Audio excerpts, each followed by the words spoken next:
to call this meeting of the Whitman Middle School Building Committee to order. If you could all please join me for the Pledge of Allegiance. Pledge allegiance to the flag of the United States of America and to the republic for which it stands, one nation, under God, indivisible, with liberty and justice for all. Thank you. I'd like to remind everyone that this meeting is being recorded by WHCA for future use and for rebroadcast. First on the agenda, public comment. Is there anyone wishing to speak? Okay, seeing nobody. OPM report. Mr. Carroll.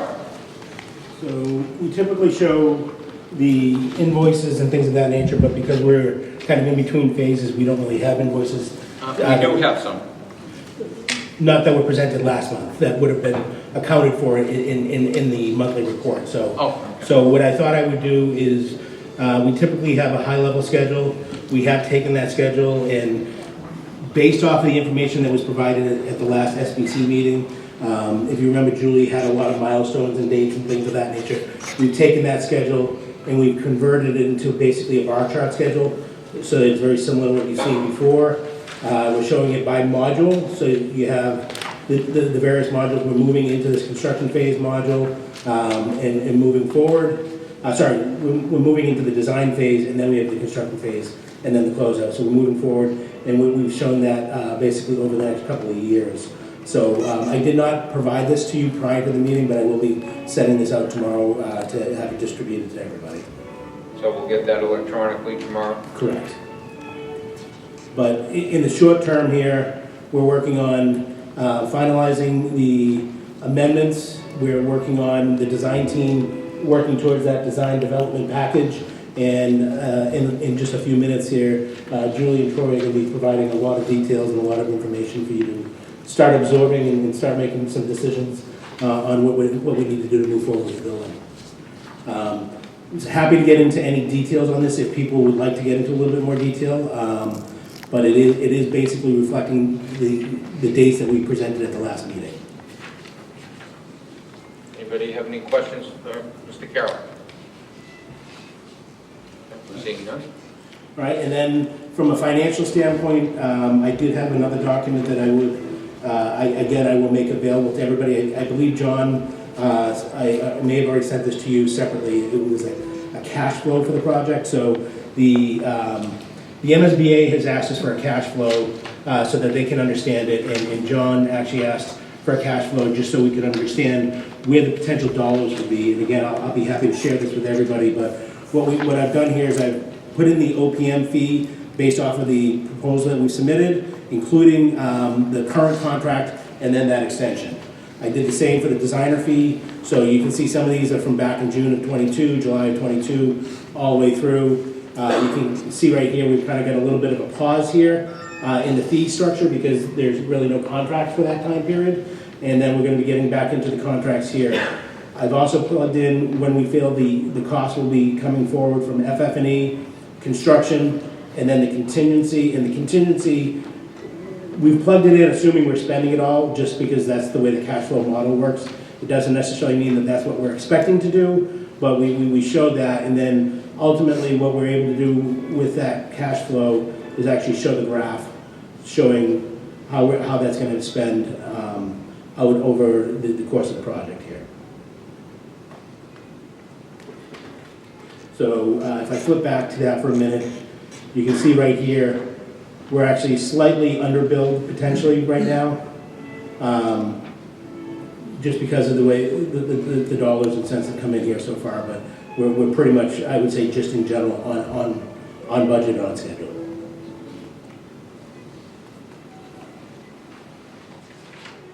Can you make this available in the same? Absolutely. Yes. Anybody have any questions? Just one comment. And I know I've had a conversation with, I forget who, I've talked to so many people, but I think it's important for us to especially John and I have talked, to come up with information for Whitman taxpayers so that they don't think that in January 2024, they're going to be hit with a 22% tax increase. There have been several public meetings that I've attended, and some senior citizens have sincerely expressed real stress, and I empathize with them. I'm a senior citizen. But they think it's going to come in one big whack soon, and I'd like to dissipate that anxiety for the citizens of Whitman so that they have as much real information as is available in the near future. I know the Foreign Council, there was a meeting to discuss. We're going to meet tomorrow. We had that, last week we were going to meet, we didn't meet. Okay. So, but yeah, we're going to meet tomorrow about it. But in general, it has to, the spending on the project has to match the cash flow for various reasons. Can't just borrow $76.1 million on January 1st. Yep. Can't do that. So, well, you shouldn't do that.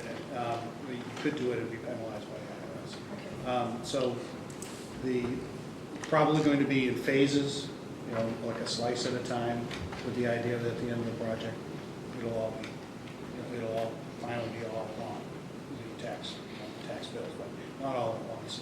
And they don't want to say anything about it. We'll know more after Yeah. tomorrow, after that meeting, to see, but I'm assuming you may want to do some bands and then bond at the end. So I think whatever's borrowed even short term, in order to pay those notes, we'll need to, you know, move that in increments to the taxes.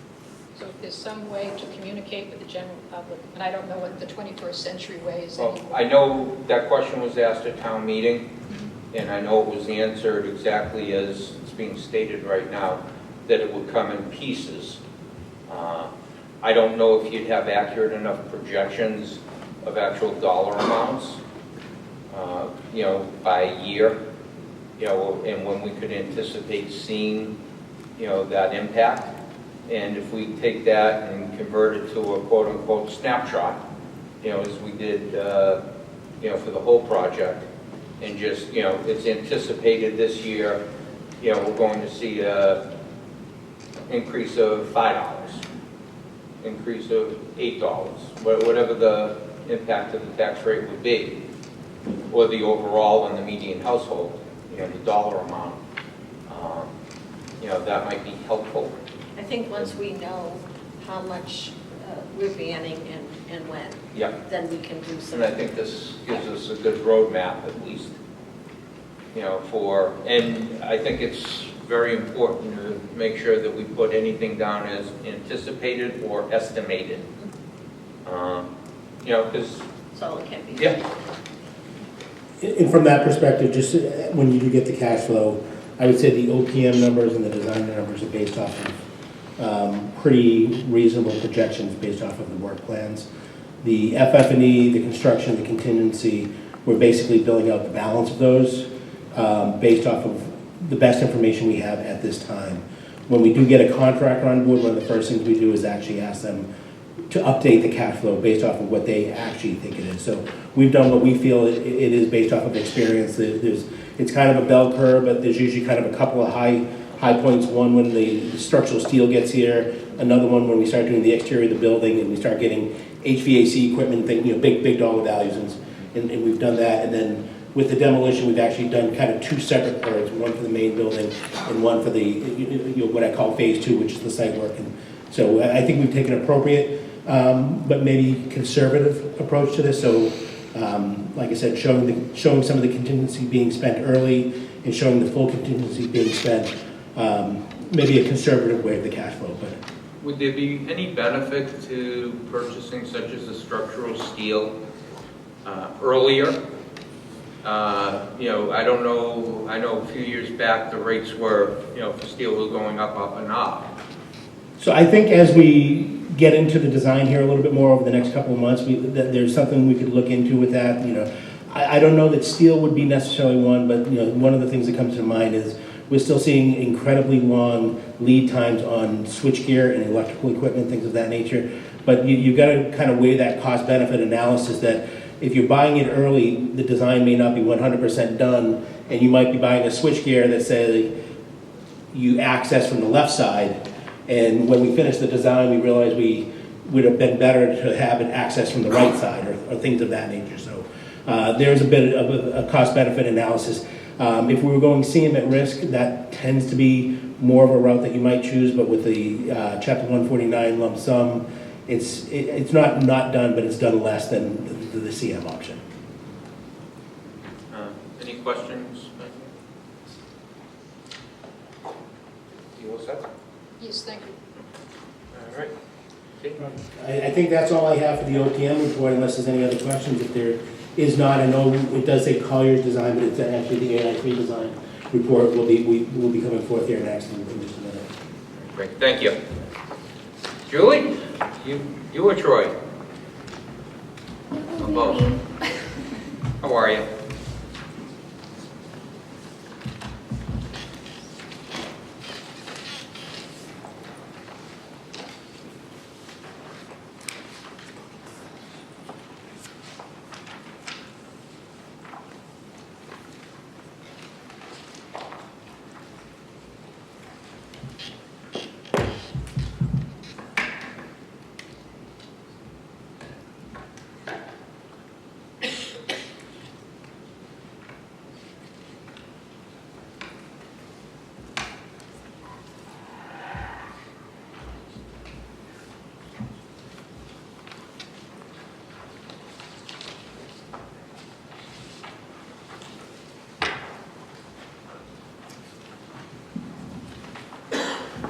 Great. Good evening, everybody. Tonight we have a brief number of slides, but it's centered around that HVAC analysis that we mentioned last month. We were working with our consultants, one of which we have here tonight. We'll introduce him in a bit, as well as energy consultants to put together this life cycle cost analysis that will ultimately inform the presentation tonight. As well as an overview of some of our energy efficiency goals that we've been talking about since the project began. Project schedule, as Mike mentioned, he's been working off of our schedule, and we've been in close coordination on how everything will flesh out for this next phase and phases beyond. So nothing has changed in terms of the dates that we've been forecasting prior to now. So as he mentioned, he'll be sending a more detailed schedule out. In terms of this design phase, we are in design development. Module 6 is what the MSBA refers to it as. And that includes the project funding is being wrapped up contractually behind the scenes and everything. For us, we're focused on informational meetings coming up. So we've been working with administration to set up meetings related to safety and security, technology, the facilities and maintenance. So those are scheduled for January, and at our next building committee meeting or the meeting thereafter, we'll be able to provide more of a review of how those meetings went. Similarly, with investigations and analyses, we have a slide at the end of this that gives an update on those, and then we're forecasting those to occur. And then, of course, behind the scenes in our office and with all of our consultants, we're continuing on those document development, specification development, and putting all that information together to continue to kind of review that with the focus groups and also bring to the building committee. And then, of course, our cost estimates, we're looking to have those done mid-February, so much of our documentation at this point is to inform those cost estimates. And then at the subsequent building committee meetings this spring, we'll have that period where we can review the cost estimates and have that check-in. Energy efficiency goals. So we had mentioned back in March that we gave sort of a brief presentation on energy efficiency goals, and of course the building committee elected to move forward with that Mass Save Pathway 1. We've also kind of briefly talked about LEED, but we just wanted to bring up the LEED scorecard. So this is an exercise that we constantly revert back to as the process is going on to check in where we are with LEED and to make sure that the design is living up to the sustainability or the sustainable goals set forth by LEED. Not only is LEED a requirement, or I should say, so the MSBA used to offer additional incentive for getting LEED credit, LEED certification, sorry. They have now since, as of this summer, taken that away. LEED is essentially just the standard, so we are required to meet a minimum of LEED Silver throughout the MSBA process, for no additional reimbursement. That being said, our current scorecard is targeting more of a LEED Gold point value, and that's not necessarily because we're striving for gold, but in the LEED review process, you typically lose some of those points that you were anticipating getting, just the nature of the review process and some of the credit documentation or material that you were using isn't available. Whatever the case may be, we always aim higher in point value than what we're actually looking to achieve. So we'll consistently sort of check in with the committee on the status of the scorecard, but for the project requirement, we are essentially targeting LEED Silver unless it was the committee's purview for us to, strive for a higher certification. I think we always want to strive for as high as we can get. However, I'm sure there are costs associated. Sure. Yeah. What about, you said MSBA has stopped their monies. What about federally? So from the project, I guess, meaning are there federal programs that you would receive additional funding for? None that I'm familiar with or that we've used for other projects. We do, however, so I'll just switch to this next slide. So the MSBA did do away with that additional reimbursement, but it's in place of a new advisory that they're offering, which is if the project were to meet the opt-in specialized stretch energy code set forth in Massachusetts, then that's where you can make up that reimbursement, and it's actually at a higher rate than what they were offering for LEED. So we have, in our reports, have committed to pursuing that opt-in specialized stretch energy code for the project so that it can receive the additional reimbursement points. Yep. And those were accounted for in the 3011 that has been. So is that additional points, or that's what's already accounted for? It's what's already accounted for, but we have planned to meet that requirement in order to receive that reimbursement. Okay. If it pleases the committee, I think perhaps a letter to our congressmen as well as our federal senators, asking them if they know of any availability of federal funds for the project. Might as well, can't hurt anything, I don't think. Be glad to make sure that, Jeff, would you mind sending that letter? Or I can do it, doesn't matter. I figured We'll I'd get do it. volunteered. Huh? I figured I'd get volunteered. Yeah. Passively volunteered. You mind? No, that's not a problem. I just think, why not? It's a stamp, to try and see if there might be something that they can uncover.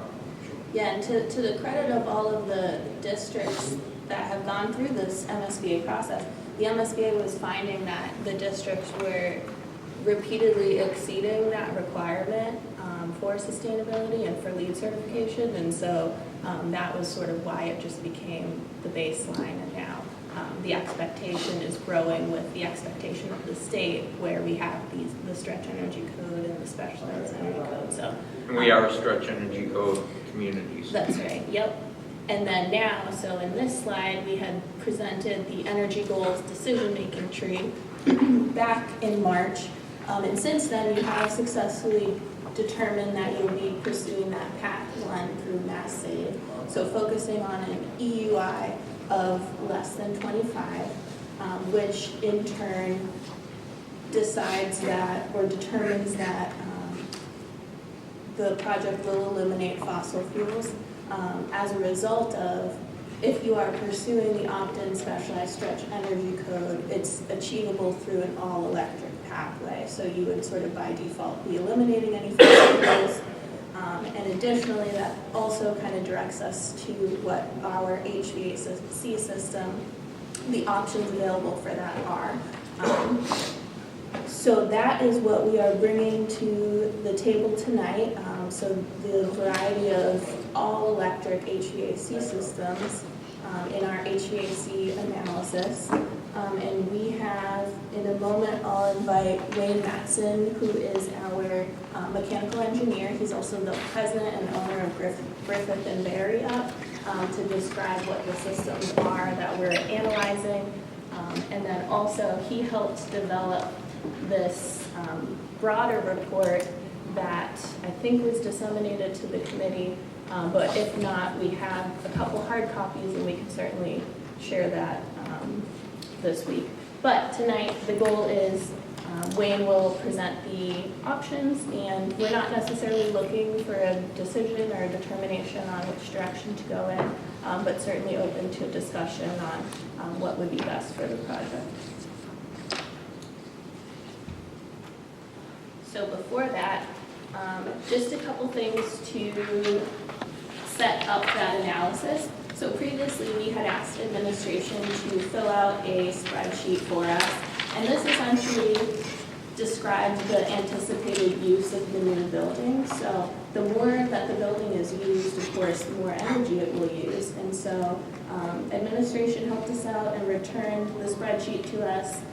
In general, it's anticipated that the school building will be used from 6 a.m. to 10 p.m. on just the regular Monday through Friday school week. Slightly less during the summer, and then slightly less on Saturdays and Sundays, and then in the summer, more limited use. But what this helps us with is being able to zone the new building. So, in the middle school right now, you might not have the ability to only power parts of the building. So if you're only using the gym, the entire school is still maybe being heated. But with this sort of a breakdown of use, it helps us zone the building ultimately, and then we'll be able to be more conservative with the energy when it's actually in use.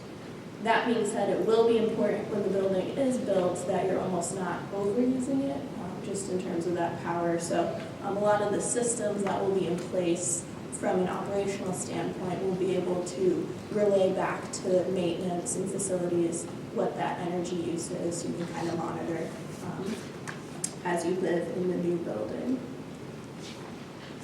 And then based on this, I guess I'll just jump here. A little recap on what energy use intensity, or EUI, is.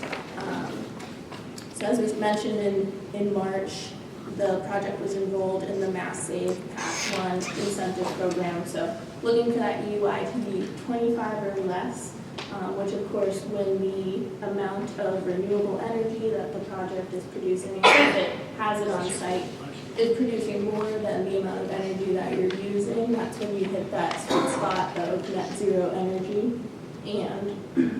And so what we have listed here are a reminder of steps to achieving that low EUI building, and the first being to select an all-electric mechanical system. So we mentioned that that'll be the goal tonight, or at least laying out what those options are. And then, as I mentioned, once you're living in the building, monitoring and reducing your demand of use will be a factor in maintaining the efficiency of that building. And then, of course, later we'll have discussions on whether or not we're including a renewable energy source on site, and the implications of that. A couple notes on some of the systems. We'll mention air source heat pumps. We'll mention ground source heat pumps.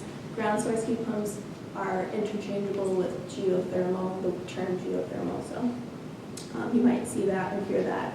And then dual source or hybrid is a combination of both of those systems. Quick question. Sure. If we ended up increasing the EIU, it's too late with MSBA, they wouldn't retroactively award any additional funds.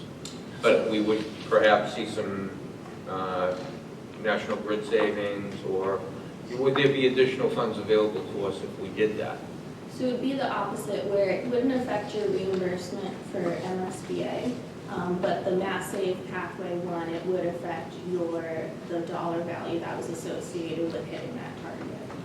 And do we know what that dollar value is?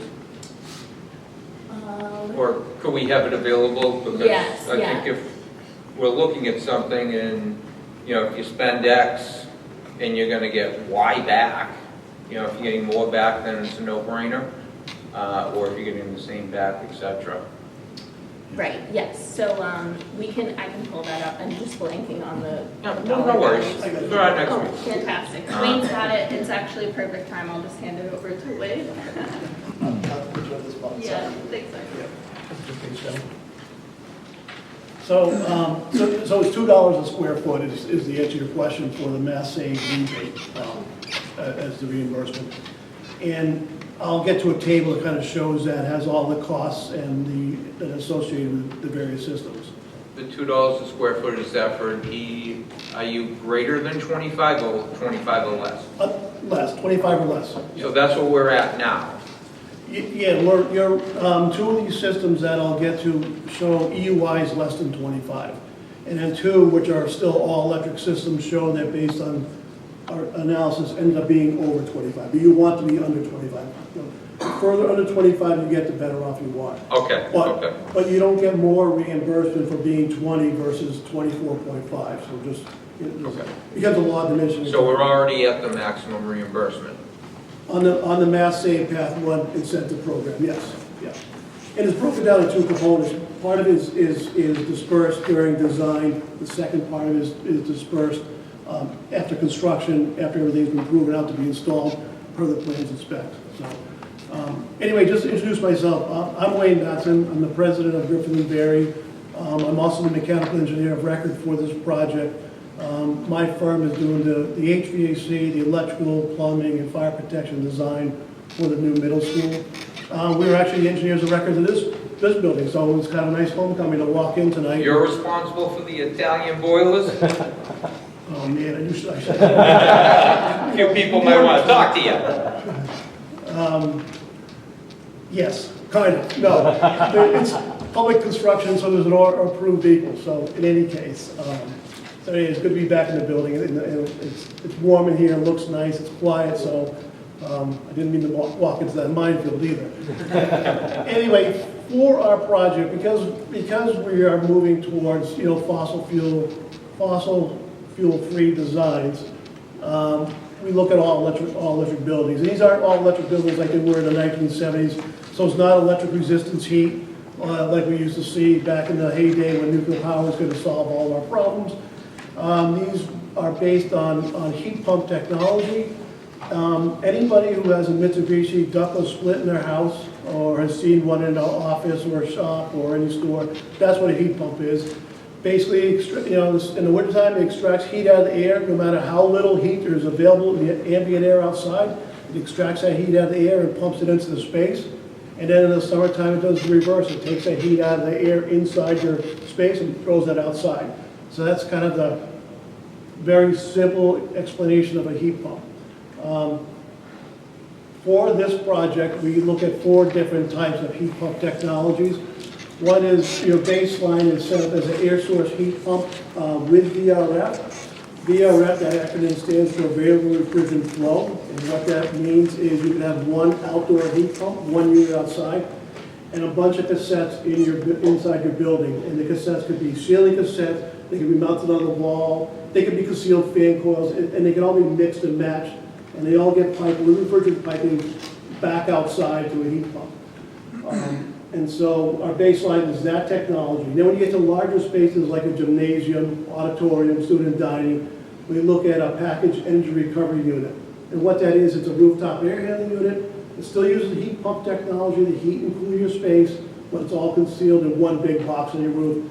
It looks just like the rooftop units you have in this building or some of the other schools you have in your area. Take it one step further, next column over, we go to alternative number 1, and that's geothermal plus air source, or we call a hybrid with VRF.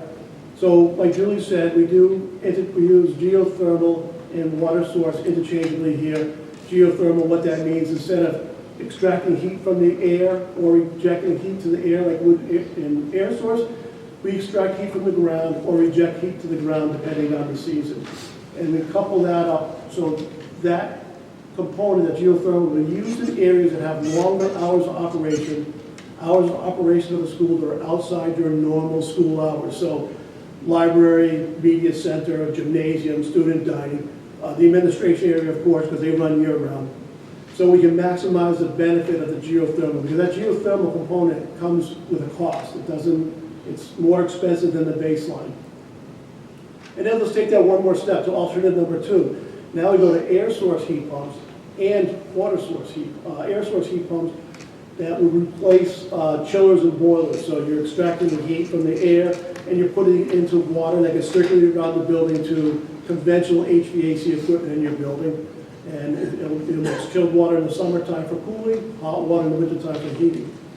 And then we use chilled beams, which are induction units, which circulate air within your classroom or your office space. And then one step further from that would be geothermal water-to-water heat pumps with rooftop units. So instead of having air source heat pumps, now we have water source heat pumps.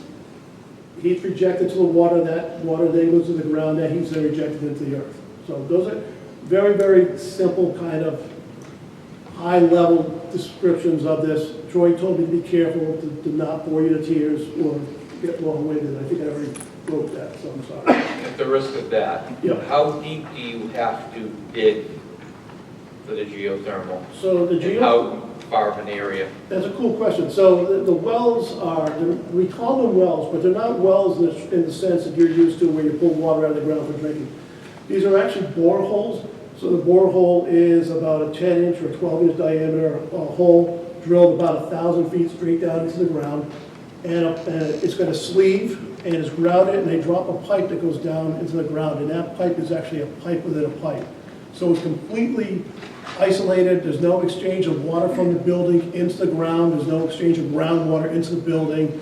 Basically, that pipe that goes down 1,000 feet into the ground is nothing more than a big heat exchanger or kind of a fancy radiator stuck in the ground. And those wells are, like I said, 1,000 feet. They're spaced 50 feet on center, generally, in our area. And each one of those wells at 1,000 feet can produce about 7.5 to 8 tons of cooling or heating. Okay? So they can be installed anywhere, on the parking lots, under landscaping, under playing fields.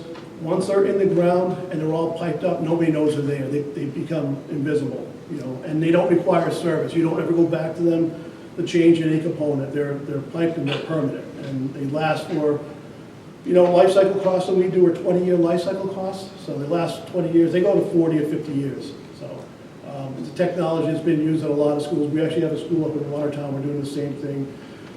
They use it in historic buildings, public libraries. So it's around. That answers your question. Cost difference?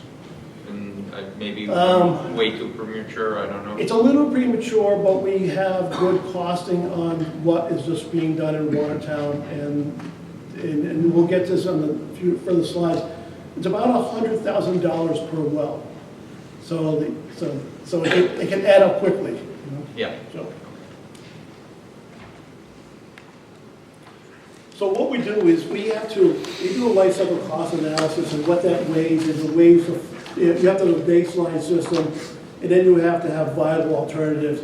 If we do the life cycle cost, you take into account the cost of the system, the operating cost of the system, the energy cost, and the maintenance cost, and also the lifespan of that equipment and a replacement. And when we run this through the program, we come up with a lot of different points that are worth discussing. At the same time, we did the life cycle costs. Anna Mill, who's our energy consultant, is our partner on this project. They actually modeled the schematic design of the building to know how much energy that building was going to use and consume. And then what happens is they run this graph, and you get to see the monthly electric energy consumption of the building. And so each month you'll see there's four bands. The first band is our base, and then alternate 1, 2, and 3 next to it. And so you can see, and the colors of bands explain whether you're in heating or cooling, what the cost of heating and cooling is. So as you can see here in January, most of that band is taken up by heating costs. But then when you jump into July, the blue bands, you see most of those bands are the cooling electrical use.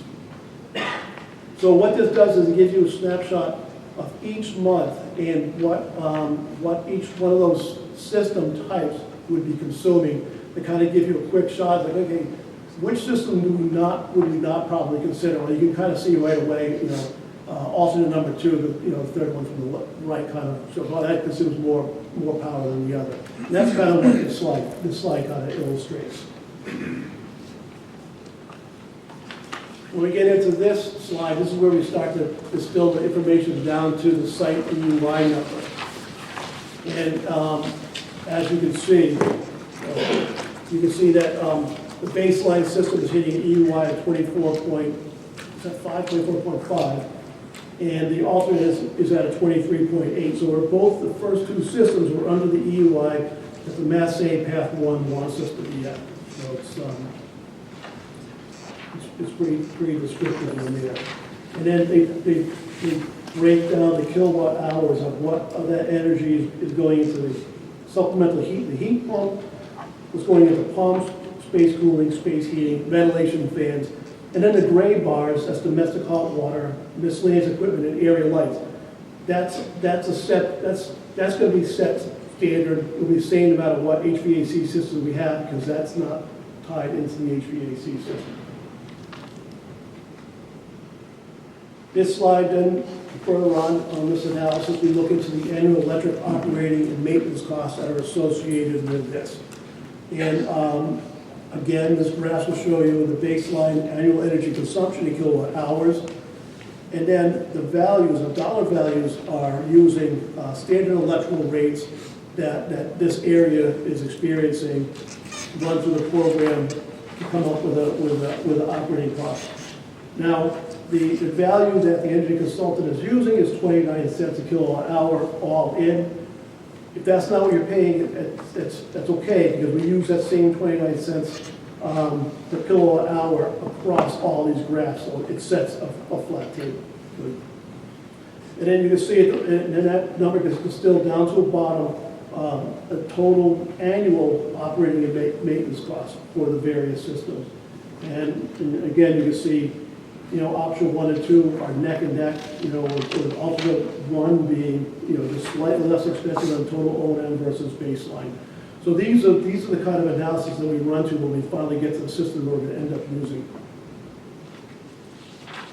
Just, again, moving a little further, install costs after Mass Save incentives, and this is through the Mass Save Path 1. This goes back to $2 per square foot if we stay with the EUI under 25.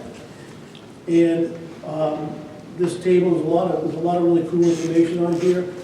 It has a couple things. Actually has a Mass Save incentive, not just the EUI incentive, but there's also another incentive on here, which is it's called a heat pump adder. And it indicates that if you go geothermal, that geothermal component qualifies for $4,500 per ton incentive. Air source heat pump qualifies you for $800 per ton incentive, and then the variable refrigerant flow, the VRS system, qualifies you for $1,200 per ton incentive. So with baseline, we don't have a geothermal, so there's no incentive there. But then you can see when we look at the baseline still has an air source incentive and a VRF incentive, and then the potential incentive number, you can see going across there. Baseline for 236,000 and going up to the alternate number 3, the base potential incentive of 630,000. But when you bring that all the way down to the bottom, you'll see at the very bottom, which is highlighted in yellow, the install costs after incentives. So even though you have good incentives on some systems and not so good incentives on others, some systems cost more money, some operate more expensively. And that distills the whole thing down to a bottom line of the baseline, and then the other 3 alternatives, starting at $7 million on the installed cost, and going out to the alternative number 3 at a baseline of $10 million. Yes, sir. Quick question. What was used in our cost estimating in the 3011? Was that the baseline number? It was. The baseline number, Justin? Oh, well, we can finish answering the question first. So, is there a mic here? We don't need Oh, one. This no. is not, so Oh, okay. we're good. So my question here, this is only the Mass Save incentives are taken into account, no Inflation Reduction Act credits. I think public entities are now eligible for like a tax credit, Yeah. not quite a tax Yeah. credit, but. You know, I was wondering when that question was going to come up. So as everybody knows, the Inflation Reduction Act passed last year. There's money available for geothermal specifically. And non-tax-paying entities, which public schools are one of them, it's a rebate, it's not really an incentive. So to get that money, you have to actually have that system paid for, built, and finished before that money comes back. So when we do life cycle cost studies, we don't build into the LCCA a dollar that we can't account for at this point in time. Okay? So that's a great question because it covers 30% of the installed cost of the HVAC system. Yeah. Not just the geothermal component. If you have geothermal, it covers 30% of the whole system. So this LCCA doesn't have that built in, but that is something that we are going to look at. Because by the time this building is designed and constructed, we don't have a very good handle on how much money is still going to be available. What's it, about 3-4 years out before people get into school? We have to get a better handle on that. And when you do an LCCA, you just don't want to put a number that you can't account for. But that would change the result you're going to see pretty significantly. But I'm glad you brought that up. And actually, As of today, it would be about 30% of the installed cost. Today it's 30%. We don't know in 3 years what it's going to be because it's not an infinite pot of money, unfortunately. So there is going to be changes coming up as the program proceeds into the future. They're going to keep making modifications. Like originally when this first came out, non-tax-paying entities weren't even qualified for this. So we're trying to be conservative on this to kind of get us into a system. and I guess I'm the mechanical engineer on the committee, so speaking your language. Back to the annual electric consumption. So just the first thing that jumped out at me was that, although the geothermal, it's known to use a lot less electricity, is the reasoning that it's not adding up there because it's only being used in the space that are running a lot more of the time, trying to kind of maximize that advantage. Exactly right. Okay. Exactly right. And so our savings is, back of the envelope, what, 3-4%? Yeah. Okay, so I was hoping that we could use this looking at the solar, if we need to generate it all on site, cut the costs there, make up the difference, but. In that discussion and that analysis will be coming down the road. That's not going to be ignored, so that's a good point. And one thing what we try to do is, on the geothermal, one of the things we have to look at is the cost per well. So that's a big incremental cost increase to apply geothermal. So we'd love to have geothermal in projects that cover the whole building. So what we do, but that's kind of cost prohibitive. We have finite budgets. We have a finite amount of contribution from the MSBA. So we try to find, okay, where does geothermal give us the best bang for the buck? And generally what we find and have found in past projects is to apply it to areas of the school that have long running operating hours. We call them the community core spaces. Communities use the student dining gymnasiums, auditoriums, the admin runs year round. So that's kind of what we try to find that fine line. Yes, sir. I'm sorry, I missed this before. So alternative 2 or alternative 3, that will put us over 25. Exactly. And that would impact ultimately our MSBA points. No, that doesn't impact anything with MSBA. What that does, it disqualifies you from the mass save incentive. The $2 per square foot incentive. So the energy portion from MSBA, that's all written in stone. So as long as you have the all-electric system, we should be able to achieve that opt-in stretch code requirement for the additional reimbursement. So if we used anything geothermal, we wouldn't be able to obtain that. You would meet the pathway or the system's pathway by using that all-electric. It just might not be meeting the EY benchmark that Mass Save requires for their own additional incentive. But The Mass Save incentive program is separate from the MSBA. But the MSBA grant would still be intact. It would. Yes. So, Fred, just on the MSBA, it's for enhanced commissioning and it's for enhanced air quality, not necessarily specific to the systems you're using. It's just making sure you have those enhanced systems, and they all can be enhanced. Yeah, we will have it, we go after the enhanced indoor air quality credit, that's, it's just good engineering, makes good sense, and that's not really anything we're just discussing at the moment, but since it was brought up, what that just means is, better air filtration, demand controlled ventilation sequence, strategies that measure CO2 in spaces and control outdoor air based on CO2, which relates directly to occupancy of the classrooms and of the schools. But what happens here is that, and I think one more, 2 slides down, I might be able to. What happens is you have a couple things at play. You have the mass save incentive for components that you're using. The incentive for using geothermal or having air source heat pumps or having VRF. You have that dollar, those incentives, those dollars that are available. And then you also have a mass save incentive for keeping your EUI at 25 or less. So one is not mutually tied to the other one. So just because you may be over EUI at 25, you still do qualify for some incentives for having air source heat pumps or VRF or water source heat pumps. You just don't get the extra $2 a square foot you would for having an EUI at 25 or less. Wait, would we go to tier 2 at that point? Is that what it is? What's that? Would we go to tier 2 on I the think you go to tier 2. Yeah, I'm not exactly, yes, I think you do go to tier 2 at that point. Yeah. Tier 2 just is lower incentive because you're not being as energy efficient. So it doesn't, it's not completely bad news, it's just less good news, I guess, is the way to look at this. So, taking this one step further, when we get to the bottom line of what this LCCA life cycle cost analysis shows you is, you run all the way up to the last column, so you can run up to column 9, and it shows you the total life cycle savings. And so the baseline, obviously there is no life cycle, no total life cycle cost savings, so that is the baseline. But as you move down these rows, which roll down, you see alternative 1. That 1,063,600, that's not a savings, that's actually a cost. So it's bracketed as it's a cost. Think of that as being a minus, that's the additional cost.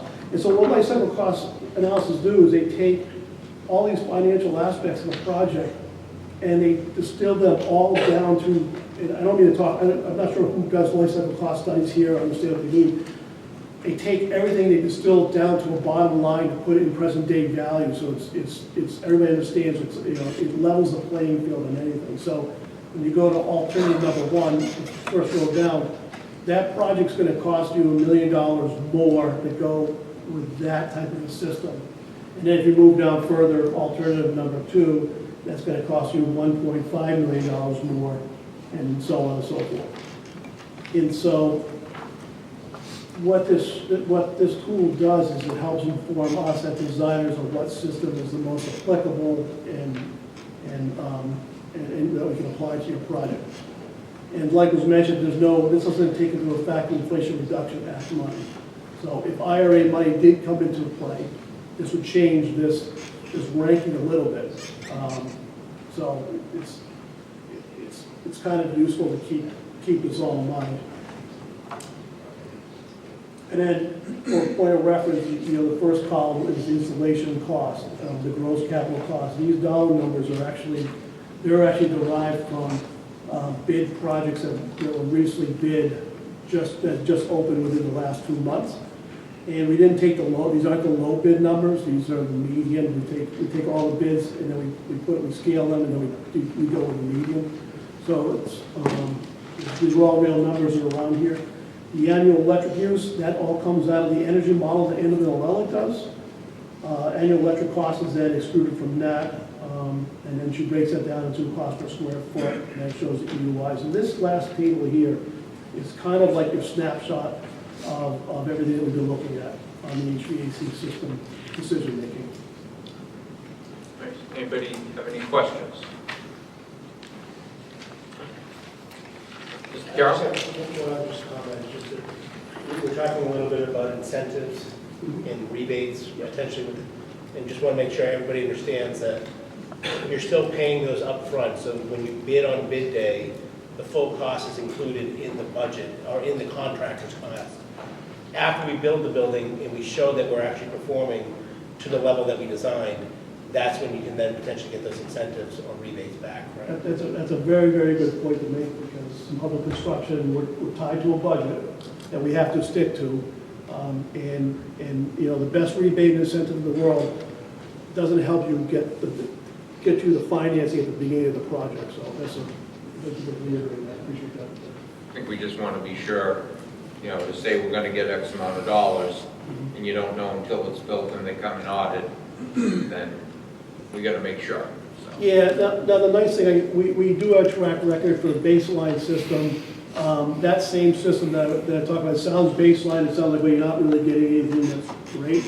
That same system is used in 2 of the first net zero public schools in Massachusetts that Troy and his team designed. And then it's also being used in a lot of other schools that have qualified for all these rebates and have proven to have an EUI under 25. So it was brand new only a couple of years ago, but now it's kind of a tried and true state-of-the-art all-electric HVAC system. So it's not. Don't ever think of anything as a compromise. It's a great system. Sure. No. Thank you. Josh? I just have a question in regards to the informational meetings that were discussed at the beginning of this report. Okay. Has anyone from this committee been invited to participate in those meetings at all? Which meetings? The informational meetings for safety and security, technology, FF&E, facilities and maintenance. I don't know that those have been set yet, have they? Yeah, they're in January, yeah. Yeah, they're in January. They're focus group meetings, just like we did with the teachers. The Whitman-Hanson Regional School District will have members of their teams available and be a part of that from our facilities. Mike is here now from our technology team. And but we've worked with Troy and his company to make sure we've set those up. Okay, now are those strictly admin type, or are they more, you know, with some design elements, etc.? I'd let them ask it. The last one we had 1 or 2 already, and they were more of a admin and asking questions about what we have and then what would work for the next phase. Right, like I know to put together the educational plan, etc. Yeah. You know, that was administration. And I know we did have a separate PR committee, you know, and a few separate that, you know, took the talents of people on the committee. What I'm trying to figure out is, so those meetings, you know, would they be, you know, serve to have somebody from this committee, you know, if someone wants to participate? So I might just clarify, the goal with those meetings is like a facilities meeting or a technology meeting is because the middle school is tying into the school district. We just want to make sure that we're either sharing resources or materials that are currently being used in the district so that it makes, you know, future use and operation as streamlined as possible. Like fire alarm panels being the same? Right. So that's why we've decided that, I've decided, I guess, if there's a problem, that we were bringing in our own people on our own teams who run our systems now so that we can have the same seamless operation. You know, technology, I think, is something that Josh is well suited on. I don't know if you wanted to sit in. Yeah, that's the reason why I asked the question. I mean, I have no problem participating. I just wasn't sure if anyone had the opportunity from this committee to actually participate. Yeah, and I would say truthfully, the Whitman-Hanson Regional School District is not tied into the technology department of Whitman. So we have different needs. We have a director, we have assistant directors, we have our own structure. So I would think that in this case, just like with facilities, we would be handling it ourselves.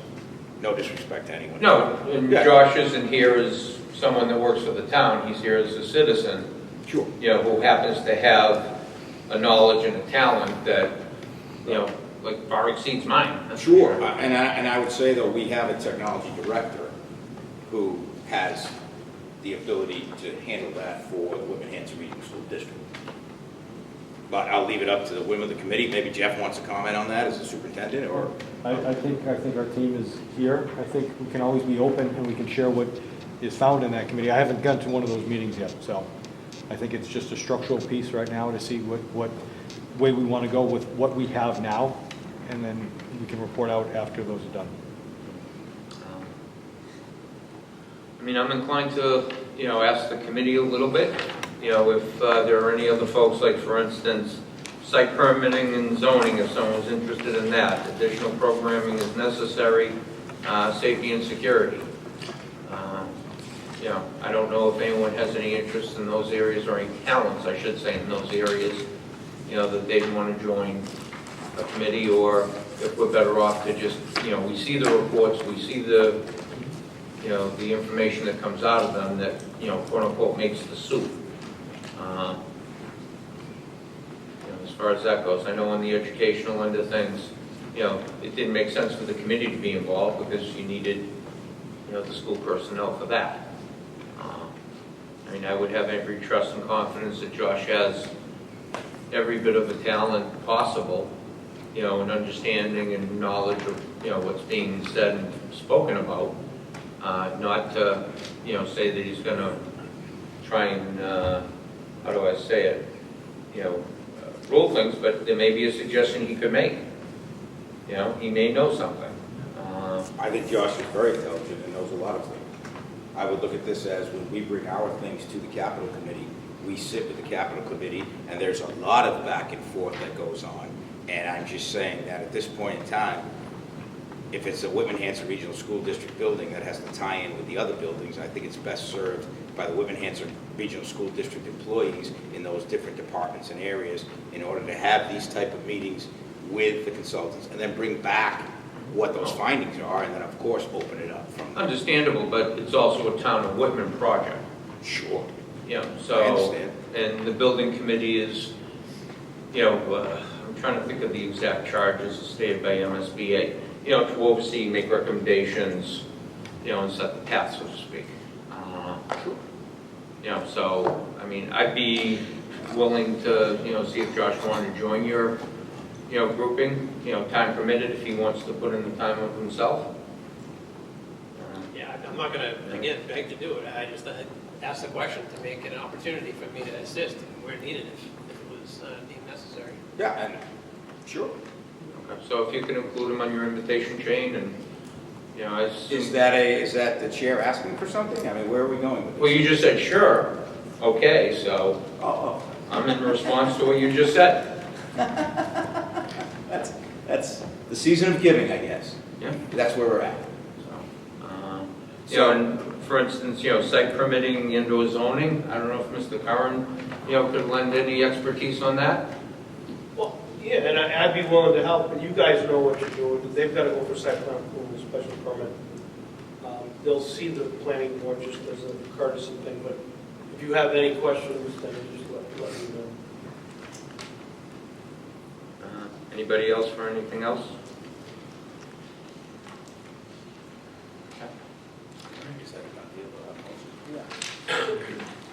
So we just have one more slide as a design update, but before we veer off into the HVAC analysis conversation, if anyone has any questions after this committee, feel free to ask them through Mike and we can get the answers, or if anything comes up right now and while we have Wayne present, we can certainly continue the conversation.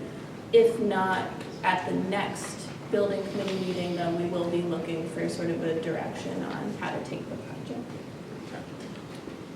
So for the design update, just the one slide on phase 2 investigations and reviews. So prior to the switch over from schematic design to design development, that was considered phase 1. You might recall we had a lot of investigations done during that phase, like an environmental site assessment. We had a previous hazardous materials investigation. So now we're in phase 2, which is a little bit more invasive than some of those more surface investigations. So we have completed a hydrant flow test last month. That just confirmed that a fire pump is not needed for the new project. That's related to the fire suppression system. We did also have a hazardous materials destructive testing occur recently. That was when they were able to dig down and investigate some of the damp proofing on the exterior of the building and break into the roof and see the material makeup of that. It was determined that the existing roof does not contain asbestos. However, the It confirmed that the damp proofing does contain asbestos. The phase 1 investigation report accounted for certain costs to remediate those materials. In this second round, those findings do not affect the initial cost estimates. So it's all continues to be accounted for in the same at the same line item that we've been carrying. And then pending investigations, we have a phase 2 geotechnical investigation that we're looking to have done. That would be, you might recall in the phase 1, there were borings taken to investigate the soil at the site. So this plan on to the right of the slide just shows where we're anticipating borings to occur in the rear field. All of that is in relation to the proposed building footprint, so just making sure that at the perimeter of the building and even the slab, that it would be able to support the building. There's nothing strange in the fields there. So we're looking to do that early February perhaps, and that would take about 2 weeks of field work. Similarly, a site survey to give us a more accurate accounting of that aerial like CAD underlay that you're seeing in some of these site plans. That's weather permitting. If we get a blizzard, we wouldn't be able to do that. So we're sort of kind of watching that, and we'll plan accordingly. And then traffic study is ongoing, and we'll sort of revise traffic patterns and circulation as the project progresses. And then similarly, the wetlands delineation will have, I guess, I forget the name of them, scientists or technicians. Botanists. Come out maybe and flag, reflag the trees as needed. And then our civil engineers are also kind of behind the scenes getting in touch with Whitman zoning and permitting, Conservation Commission, DPW, just as was mentioned previously as sort of a courtesy to introduce them to the project so that when it comes time to obtain a permit, they're already sort of aware that it's a project in the pipeline.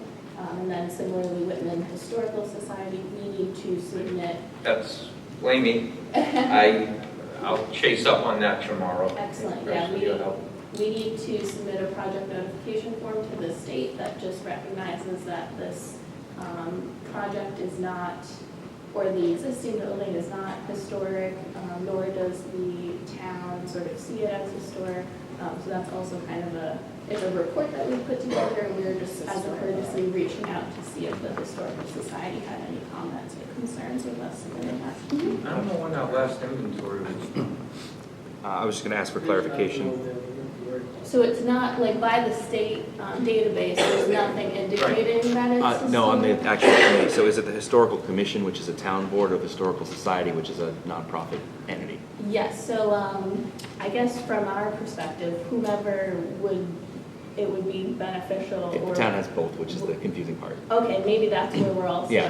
kind of failing to. Probably the get in touch with commission. some- I would start there. Okay, Okay. yeah, so if anyone can assist. I'll reach out tomorrow with Mary Beth. Oh, fantastic. And then we're at the ready to sort of just send that off to the state for review, so. And that's everything we had on our. I did have one, question/comment. The test borings that you'll be doing, to make sure everything can be supported, et cetera. There were a few folks that were concerned that it was being built on wet areas or a swamp, quote unquote. Those will alleviate those concerns? Yes, if anything, it directs us as to the, more of the structural, so it would direct us on what type of structural system would be appropriate for the site and the soils in that area of the site. Thank you. Anybody else have any questions for Julie? Thank you. We already. Great. Number 4, negotiations update. So contract negotiations, I've been in touch with Mike, the committee, Don, Mary Beth, and Kathy have the contracts. We're hoping to meet on Thursday to try to work some things out. The committee had a couple of questions from Mr. Carroll, and we're hoping to have him answer those questions moving forward. Anything of note to bring the committee up to date on? No, Mike there was a delay in getting the contracts, so I received them a week ago Tuesday. So I wanted to have the committee have them for a full week. Our hope was to have them presented here, but we were not able to, so we'll have to approve them at the next meeting. Because the committee was formed right after the vote, early November. It just seems at times that, when we're waiting for something, that we don't get it till the last minute when it has those numbers in it. We're waiting for, the estimates in August. Now this, you guys got it very, very late. But, So I'm sure that the committee will address that with Mike going forward. all right. There are some invoices in your packets that have been recommended by Colliers to be paid. And I would be seeking a motion to pay these invoices as presented. So moved. Second.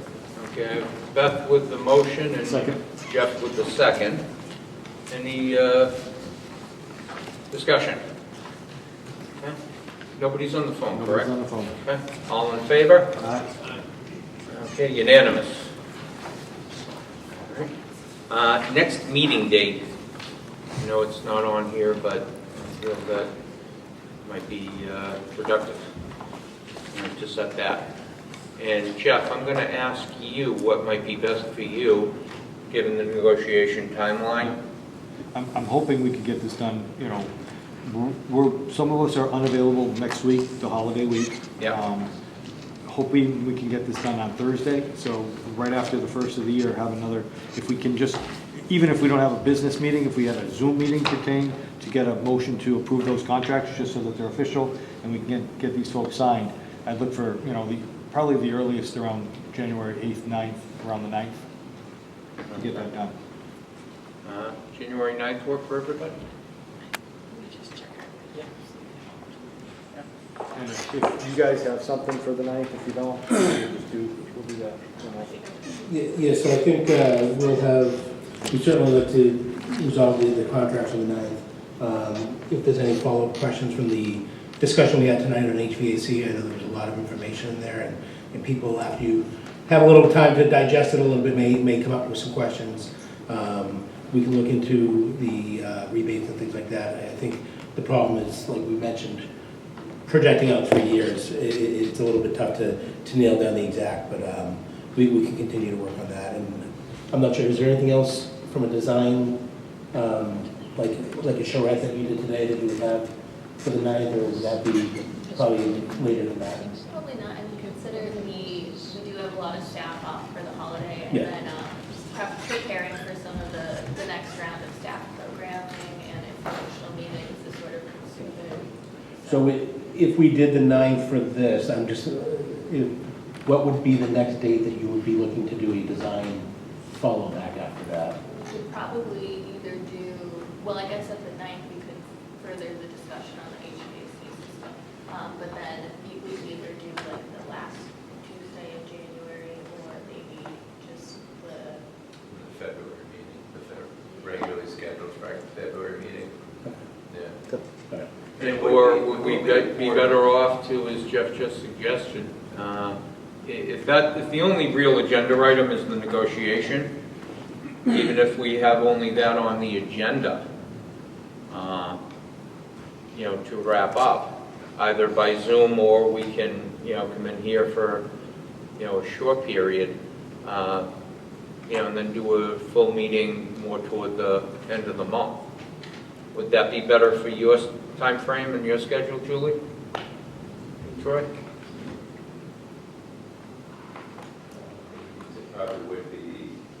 It probably would be better to have the meeting on the 9th with follow-ups on the contract, and then go back to the regularly scheduled monthly meeting, so the first or second week of February. That way we have time. There are a lot of programming meetings, and we have time to consolidate and distill that into a presentation for the February meeting, so you get a full update as to all of the progressed meetings, and get us back on schedule. Okay, so if we meet the 9th, and why don't we meet the 9th here at 4:30? In the interim, if there's something else that you want to present when we prepare the agenda the week before, we'll, make sure it's enclosed.